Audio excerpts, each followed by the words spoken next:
প্রত্যেক সময়ের ফিতনাগুলা মৌলিকভাবে এক, ঈমান এবং তাওহীদের ফিতনা এগুলা, অথবা সীমা লঙ্ঘনের ফিতনা, কিন্তু ম্যানিফেস্টেশন মানে বহিঃপ্রকাশটা একটু ভিন্ন হয়। সো ইব্রাহিম আলাইহিস সালামের সময়, ইব্রাহিম আলাইহিস সালামের যুগের মানুষেরা শিরক করতো কিভাবে? তারা মূর্তি পূজা করতো। রাসূলুল্লাহ সাল্লাল্লাহু আলাইহি ওয়াসাল্লামের সময়ে তারা শিরক করতো কিভাবে? তারা ইলাহ হিসেবে একমাত্র আল্লাহকে গ্রহণ করতো না। তারা বলতো আল্লাহ খালেক। আল্লাহ কোরআনে বলছেন, কুরাইশ স্বীকৃতি দিত যে তাদেরকে সৃষ্টি করছেন আল্লাহ। কুরাইশ স্বীকৃতি দিত যে দুনিয়া এবং এর মধ্যে যা কিছু আছে এগুলোর মালিককে আল্লাহ, কিন্তু তারা ইবাদতটা শুধু আল্লাহর জন্য করতো না। কেন? লিইউকাররিবুনা ইলাল্লাহি যুলফা।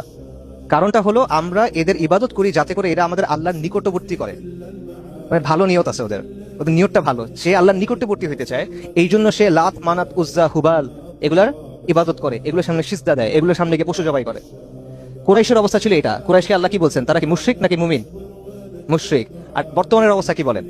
বর্তমানের অবস্থা হলো আল্লাহ স্বীকার করে, আল্লাহ খালেক, আল্লাহ রাজ্জাক, কিন্তু আপনি আল্লাহ যে বিধান দিচ্ছেন সেই বিধান বাস্তবায়ন করবেন না। কেন?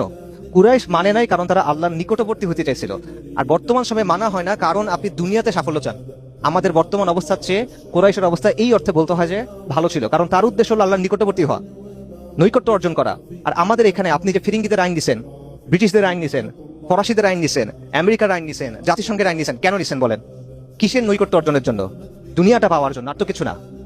আমেরিকা রাগ করবে এই জন্য, আর তো কিছু না। এই জন্যই তো আপনি নিছেন। সো সেই অর্থে কুরাইশের নিয়ত বলতে হবে যে এর চেয়ে কম খারাপ ছিল।